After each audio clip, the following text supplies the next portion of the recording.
C'est de plus en plus clair avec chaque mois qui passe Année, que si les pays occidentaux veulent préserver leur civilisation occidentale, alors ils doivent trouver des solutions concernant l'islam très rapidement. Pourquoi ? Parce que leur comportement ne change pas. Regardez ceci. C'est ainsi qu'ils se comportent au Canada, partout où ils vont. Ils n'ont aucune humilité du tout. Une pure agressivité et une agressivité vile contre les personnes qui ont construit ce pays, ce qui est en réalité bénéfique pour nous. En réalité, c'est très bon pour mon agenda personnel ou pour notre mouvement qui vise à sortir l'islam de l'Occident. Parce que je ne veux pas vivre dans le monde musulman, car, vous savez, mon espérance de vie se compterait en heures. Donc, par conséquent, logiquement parlant, ce serait mauvais pour moi si plus de musulmans venaient en Occident.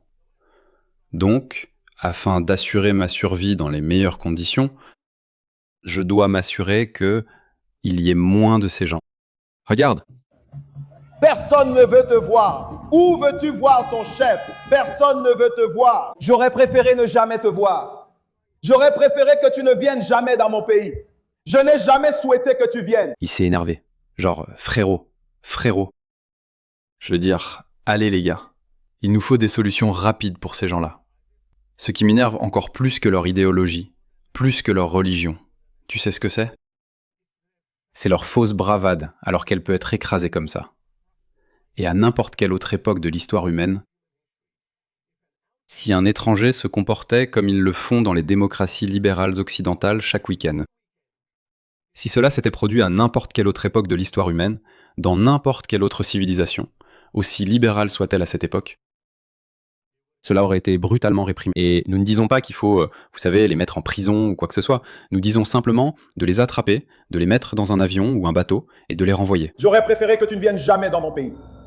Je veux que tu ressentes la colère de mon père. Tu es vraiment stupide. Je veux que tu ressentes la colère de mon père. Va te faire voir. Oh! T'as même pas de pays, tu sais, la Palestine. Si les Palestiniens, t'as pas de pays. C'est un coup bas, très puéril, mais c'est vrai. Mais regarde, c'est ça, c'est le...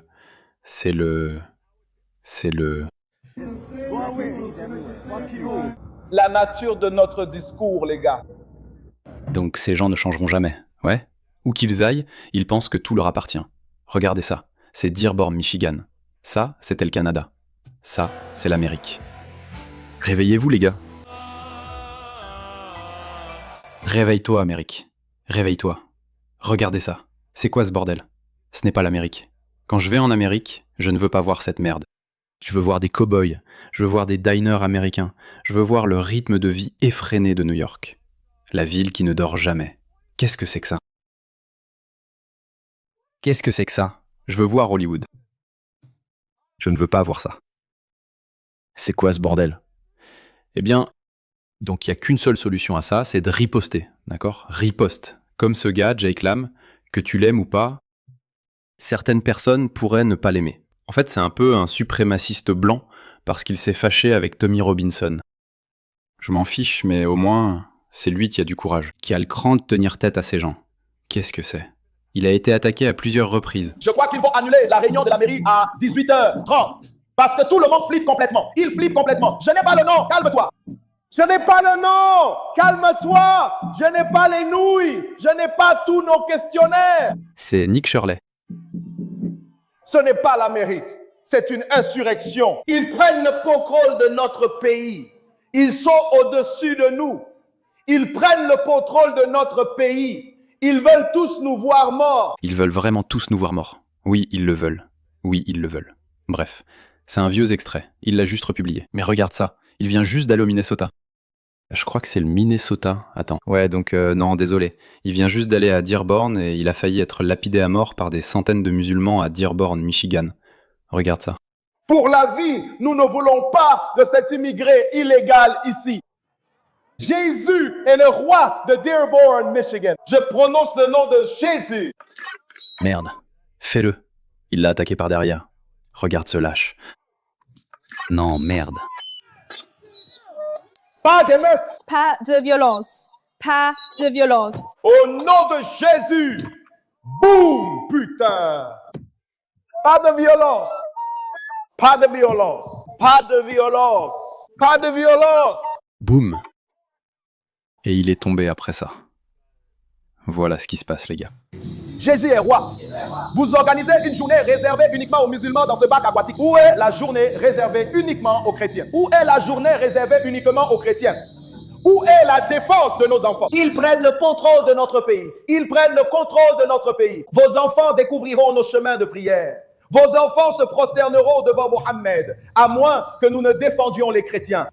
Des inquiétudes légitimes, les gars. Ce sont des inquiétudes légitimes. C'est tout à fait normal qu'ils soient contrariés. Écoutez, quelqu'un doit prendre la parole. Quelqu'un doit prendre la parole. Je ne cesse de le répéter. La raison pour laquelle nous sommes dans cette situation, c'est parce que la plupart d'entre nous ne disent rien. Quand on voit les choses changer autour de nous, vous savez, au nom de quelques nobles nouvel idéal, de nouvelles valeurs. Vous savez, nous sommes tous des êtres humains. Nous sommes tous égaux. Acceptons le multiculturalisme et toutes ces absurdités. La plupart des gens ne disent rien à ce moment-là.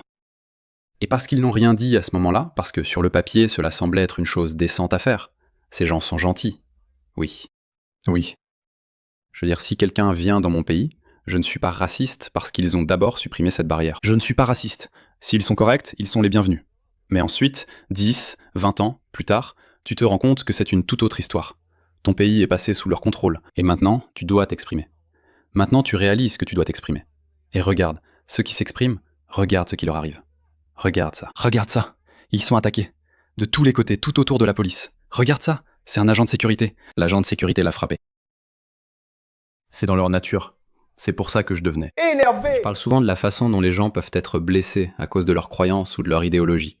Mais il existe un autre type de préjudice qui se produit discrètement, sans que la plupart des gens ne s'en rendent compte. Je parle de la collecte et de la vente de vos données personnelles. Et si je vous disais que votre adresse personnelle, votre email, votre numéro de téléphone et même des informations sur votre famille pourraient déjà être en ligne sans que vous le sachiez. Chaque jour, des courtiers en données et des sites web publics collectent, publient et vendent des informations personnelles. Cela peut entraîner du spam, des arnaques, des vols d'identité et même mettre votre vie privée en danger.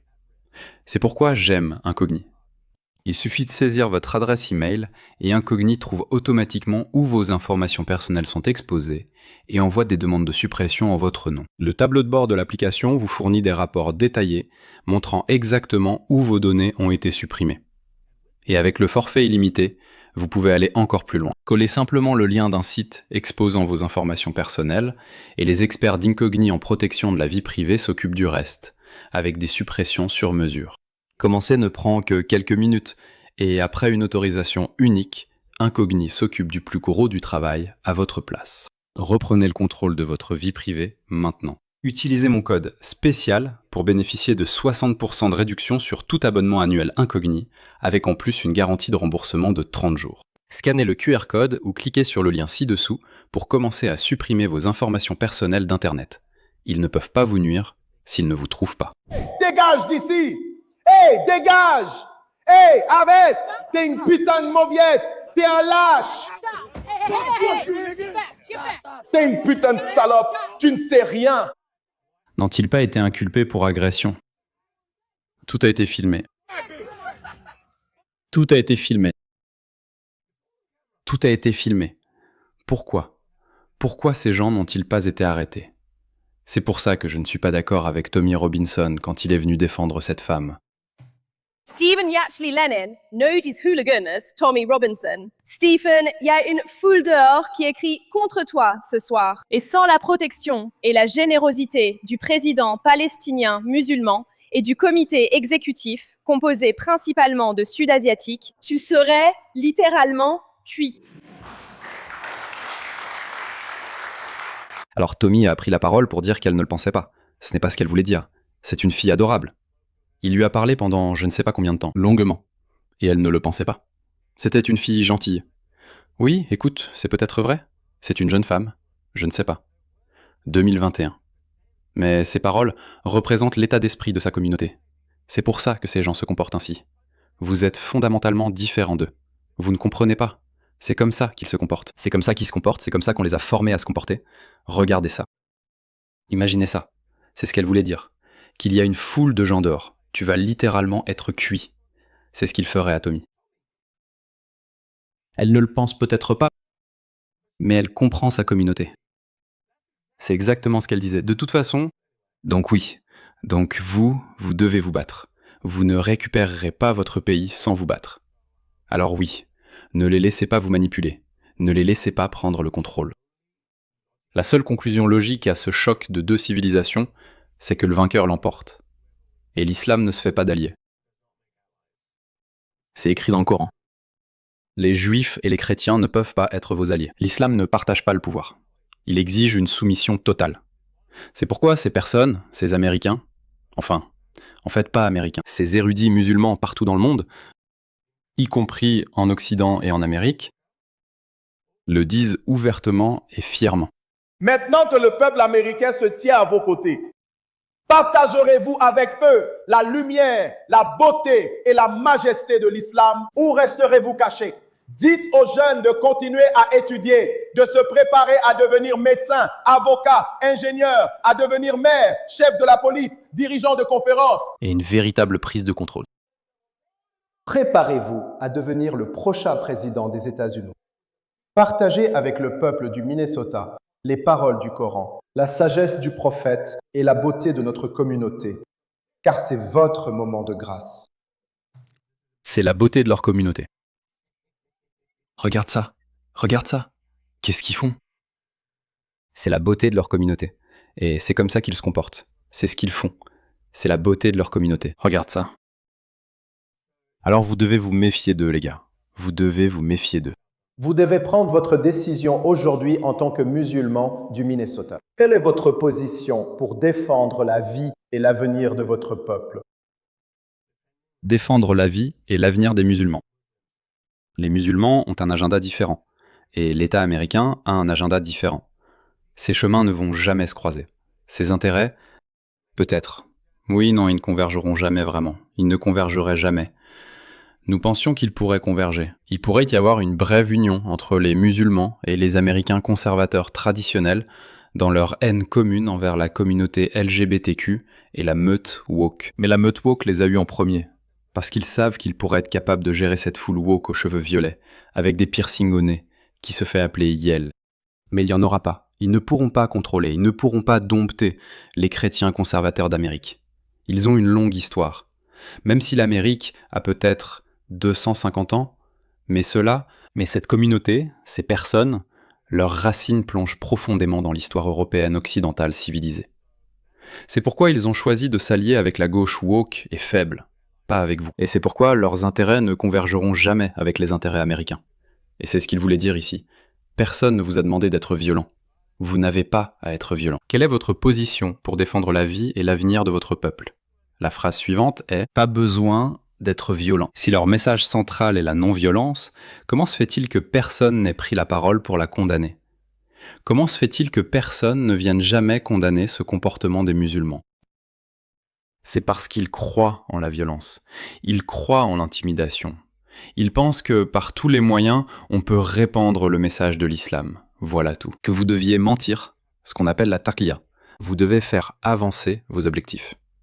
D'accord. Vous savez quoi? Vous pourriez penser que j'invente tout ça. Ils nous l'ont dit eux-mêmes, les gars. Regardez ça. Voici Yassikadi. Il vous le dit.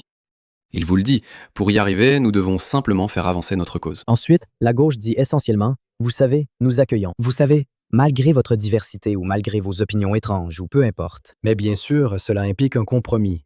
Et le compromis, c'est qu'ils s'attendent aussi à ce que vous les acceptiez, eux et leurs opinions. Et nous pourrions être prêts à tolérer politiquement, mais nous ne pouvons pas tolérer davantage. C'est littéralement le djihad que nous allons devoir mener dans ce combat. Si nous comprenons que ce qu'on nous demande n'est pas l'acceptation, mais simplement la tolérance politique, je pense que c'est un compromis acceptable. Supportez-le simplement. Supportez-le. Passez simplement un accord avec la gauche, pour l'instant, parce que vous avez un agenda plus important. Écoutez celle-ci. Dire que l'homme politique est autorisé à faire des compromis sur certains points. Pas autorisé, pas autorisé, pas autorisé. D'accord. Pardonne ça? Pardonne ça. Non, non. Les politiciens ne sont pas contestés. Le politicien que je connais qui provoque plus de gens que Lille. Le politicien, dans certaines circonstances, doit. Oui, je te le dis, il doit mentir. Il doit mentir. As-tu déjà vu un politicien qui ne ment pas? Non, c'est exactement ce que je veux dire. D'accord, et je te C'est le dis. exactement ce que je veux dire. Alors il suffit de mentir pour faire avancer ta cause islamique. Maintenant, mets ça en parallèle avec ce système de croyance. Maintenant que tu as ça en tête, on peut s'allier avec la gauche, et on peut aussi mentir pour faire avancer notre cause. Mais où se situe notre loyauté première? À qui va d'abord notre loyauté? On peut mentir à la gauche, on peut mentir au public, mais que devons-nous faire? Sur quoi travaillons-nous? Écoutez ceci. Montre-moi l'alternative. Idéalement, à l'époque de la sira du prophète, le prophète a renoncé à faire ce qui était idéal. Parce que ce qui aurait pu être idéal d'un point de vue théorique, en réalité, cela a entraîné des préjudices qui l'emportaient sur l'idéal théorique. Cela nécessite de comprendre l'objectif à long terme et de voir comment vous pouvez y parvenir au mieux.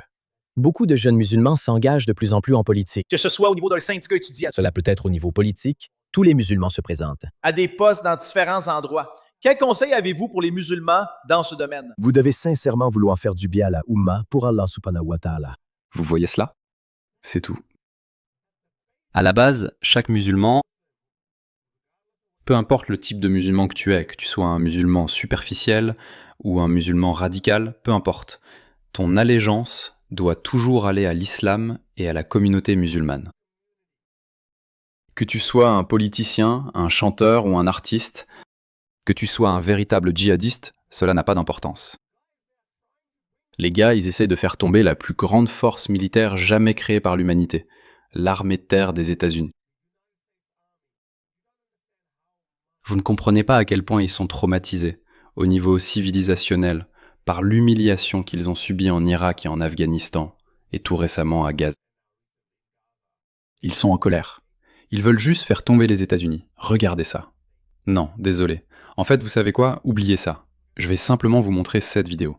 Regardez. Ce sont des musulmans britanniques. C'est un ancien Premier ministre d'Écosse. Regardez ça. C'est notre travail collectivement de ne pas seulement planifier en fonction du cycle médiatique de l'année, pas seulement de réagir au dernier scandale, mais nous devons nous engager à construire les 20, 30, 50 prochaines années et au-delà. Voyez, les décisions prises dans cette salle, les réseaux qui se forment au cours de ces prochains jours, les stratégies que nous développons collectivement à travers ces conversations, eh bien, ce sont les graines. Et d'ailleurs, il se peut que nous n'en voyions pas les fruits de notre vivant. Ouais, ils sont patients. Mais les plus grandes générations de musulmans, ils n'ont pas construit Al-Andalus. Al-Andalus, c'est le nom musulman de l'Espagne. Regarde avec quelle fierté ils parlent de leurs colonies, de leurs anciennes colonies. Parce que leur objectif, dans leur esprit, ce type était le Premier ministre d'Écosse. Il n'est pas censé être un musulman radical, d'accord? Regarde-le.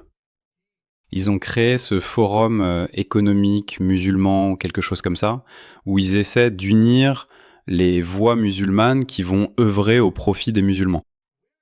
Où est la Grande-Bretagne dans tout ça? Pourquoi ne pensez-vous pas à l'harmonie intercommunautaire? Pourquoi ne réfléchissez-vous pas dans ce sens alors que vous êtes déjà divisés? Vous êtes divisés. Vos intérêts ont divergé. Donc ces gars-là ne vont pas disparaître, les gars. Ils sont prêts. Ils sont extrêmement motivés, déterminés par leur dogme. Et désolé de le dire, ils ont acquis beaucoup d'influence dans nos institutions politiques. Il y a 20, je crois, 20 députés au Royaume-Uni. Il y a 4 membres du Congrès, hommes et femmes, en Amérique. Et ce nombre va probablement augmenter. Leur objectif est d'en avoir 50. Vous pouvez le croire? 50? Et puis des centaines de conseillers municipaux ou de maires. Peu importe ce que vous regardez, les gars. Ce n'est que le début. À moins que vous ne décidiez de vous mobiliser et d'en parler de la manière la plus claire possible. Nous ne voulons pas de l'islam dans nos institutions, nulle part. J'ai oublié le nom de l'État, où un autre sénateur junior musulman, je crois que c'est un sénateur ou quelque chose comme ça, il inclut le blasphème, la critique de l'islam, le blasphème dans les accusations d'agression et de coups et blessures. Il a proposé cela comme un projet de loi.